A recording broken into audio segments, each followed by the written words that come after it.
Bonsoir Piem. Bonsoir. On est très heureux de vous avoir en invité de la rédaction. On se trouve ici, chez vous, à Notre-Dame-d'Oé, dans votre salon.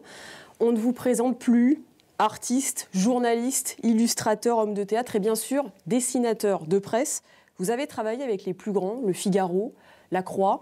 Et le grand public vous découvre à la télévision dans l'émission Le Petit Rapporteur. Vous êtes l'un des acolytes de Jacques Martin et Pierre Desproges. Une vie bien remplie, donc. Aujourd'hui, vous avez rangé les crayons et les feutres. Vous venez de sortir un livre de vos dessins les plus drôles. Ce livre, vous le dites, c'est votre dernier livre. Est-ce que c'est votre livre testament? Oui, c'est beaucoup dire, mais on peut, sans être trop prétentieux, penser que ça doit être un des derniers livres, quand même.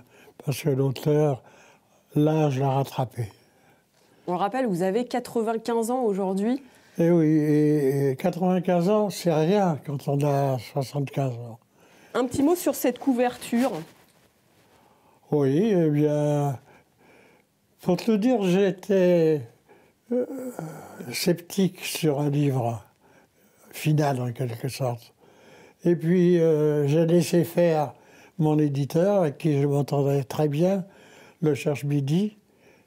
Et ce livre est sorti avec une forme un peu contre mon avis. Mais enfin, il a du volume, il a du poids. Et pour mon âge, pour en fin de carrière, je pense qu'il fallait mieux avoir un livre qui ait du poids, même si le poids est parfois sans intérêt. Alors vous poussez même le vice et le cynisme à répondre à une interview post-mortem. C'est un sacré pied de nez, ça. Oui, il n'y a pas beaucoup de différences entre la vie et la mort. C'est l'expérience que j'ai d'avoir vécu assez longtemps. Je crois que les deux, qui sont intimement liés, doivent s'exprimer à un moment ou à un autre. À quoi ça sert une vie? C'est pourquoi faire? Qu'est-ce que j'en ai fait? Quel était le monde dans lequel j'ai évolué? Je crois que c'est ça le plus difficile. Alors, et j'ai laissé à un autre le soin de choisir les textes, les dessins. Alors justement, les thématiques dans votre livre, c'est justement l'amour, la mort, la religion, le sport. Beaucoup de dessins allaient très humoristiques. Est-ce que ici, chez vous, vous avez des dessins cachés, inavouables, que vous n'avez jamais publiés? Non, j'ai rien de caché. J'ai des dessins qui ont servi, d'autres qui n'ont pas encore servi. C'est comme l'humour. C'est pas un métier, c'est une façon de vivre, c'est un état d'être. L'humour, c'est aussi la surprise et le respect de l'autre, de la découverte. Ça, c'est la chose fondamentale. C'est pour laquelle j'ai fixé mon travail, mes relations avec le tout Paris, et puis avec quelques dessinateurs jaloux ou non jaloux. Alors dans vos dessins, on reconnaît votre humour justement grinçant, impertinent, mais jamais méchant.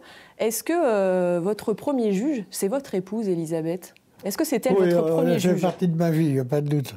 Depuis 1947, ça fait un bail. Hein. Ça fait un bail. Alors on se connaît un peu, parfois beaucoup.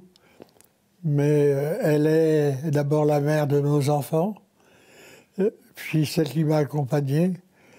Je suis venu tourangeau par elle-même. Je suis d'Aix-en-Provence, plutôt, ou parisien. Et elle représente l'âme de la maison, mais sans exagérer. Elle a sa part d'âme, j'ai la mienne. Vous dites souvent que l'humour, pour vous, est une façon de contre-attaquer à tous les excès. Le dessin, l'arme face à la bêtise et à l'injustice. On l'a vu notamment dans les unes de Charlie Hebdo, après les attentats. En 2018, quel caricaturiste vous regardez? Quel média, quelle émission de télé vous regardez aujourd'hui? L'humoriste, c'est quel genre d'individu? Molière était un humoriste. Cabu aussi. C'était des façons d'aborder les drames de la vie, les drames et les plaisirs, qui sont parfois des drames aussi d'ailleurs, avec honnêteté. Ne pas dire « Ah, je vais vous raconter une histoire drôle ». Aujourd'hui, à la télévision, le mal du siècle, on réunit les gens qui vont rire. on réunit les gens qui vont parler, on choisit d'abord le programme. Ça n'a plus rien à voir avec l'homme en question. Je crois, moi, d'abord que l'humour n'est pas forcément méchant, qu'il est complémentaire de la vie, qu'il permet d'aborder les choses difficiles avec audace et en n'ayant pas peur. L'humour ne peut faire peur qu'aux imbéciles. Et c'est là une des découvertes relatives que je fais de la bêtise, c'est qu'aujourd'hui, la bêtise, ça rapporte. C'est rentable.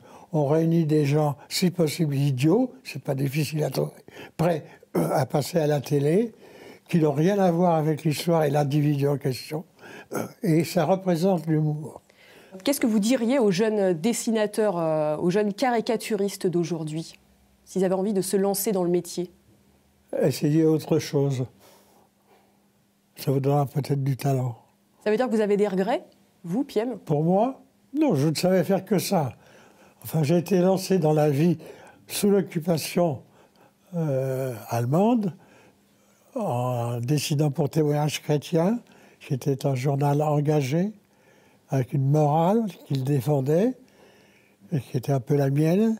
Puis après, la vie de tous les jours. Et alors, c'est là où ça devient difficile. Parce qu'on rencontre n'importe qui, on ne doit pas éliminer ceux qui ne font pas envie. Enfin, donc, ça doit être ouvert. Je n'avais pas pensé que l'humour et les humoristes soient ouverts à la bêtise. Et là, sur ce plan-là, je ne suis pas déçu, parce que c'est vraiment très, très spécial. Merci beaucoup, Piem. On va se quitter sur ces mots-là. Et je le rappelle, voilà, votre dernier livre, il est sorti, Piem, les dessins les plus drôles aux éditions Cherche Midi. Merci beaucoup de nous avoir reçus chez vous. Merci pour ce cadeau. C'est la fin de cette édition. Merci à vous de l'avoir suivi. Je vous souhaite une très belle soirée.